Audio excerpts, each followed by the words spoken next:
Well, good morning, guys. So this is what the morning looks like out here. I don't know how blown out that's going to be, but it's the best I can do with my little cell phone here. It's interesting. We've got the sun that way, and we've got the moon up there right now. We have our pile of belongings. Oh well. Eventually we'll get that all put into a shed. For now, hopefully it just doesn't rain in the next few days. I think we're pretty much gonna have good luck with that. You know, it's funny, when I first started looking at this place, 9 Point over here, this was my thing. I wanted to be able to see that and Black Hill. And now, sitting in the RV, you can't really see it well right now because the sun's, you know, off that way, and it kind of blocks us, but I really like that mountain now. So sitting in the RV, I'll sit on the little couch there, and you look straight out at this mountain, and it looks really cool when the sun's over a little ways. Anyway, yeah, so last night our generator quit, and I started freaking out. I'm going, did somebody like cut the wires or something, pissed off that we're running our generator? Because I was reading some nasty blogs or nasty posts and thing about people hating generators. I'm going, dude, I can't even hear our generator from the bottom of our hill. I don't understand how you know, it's like we had it running so we could watch a movie and make dinner and stuff like that. And anyway, we'll be on solar soon enough, but the generator is just so easy, and there's other stuff to take care of. So, you know, we're not running it all night long, but you know, when you look at it, it's like it costs maybe 20-30 cents an hour to run the thing. So we run it for a couple hours, and you know, it's 50 cents, whatever, you know. I mean, compared to, anyway, doesn't matter. Turned out though it was just a fuse, so my conspiracy theory was blown, as was the fuse. Anyway, so today is going to be put together an outhouse day. We're gonna just slap some of these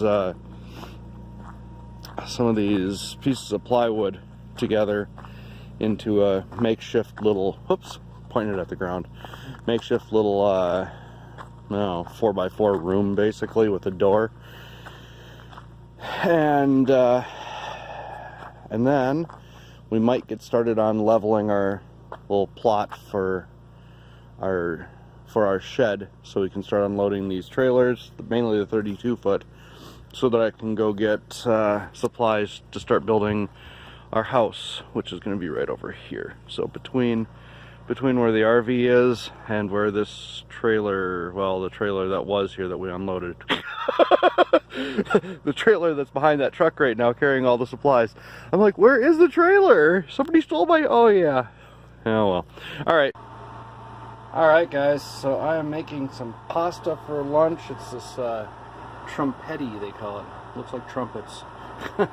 We've got some cherry tomatoes. I'm going to chop those up and stir fry them with some onions, peppers, and garlic. The peppers are actually like these Red Hots or whatever. They're actually quite spicy. I think they're spicier than jalapenos. And then we had a little bit of this these Kalamata olives. I'll throw those in with it as well, and it should be good. We're using this little inductive cooktop thing that came with a pan, I don't know, some kind of little copper chef or something like that, but we're using this fun cast iron pan with whatever that we got from Aldi. It was 20 bucks, I think, so it was cool.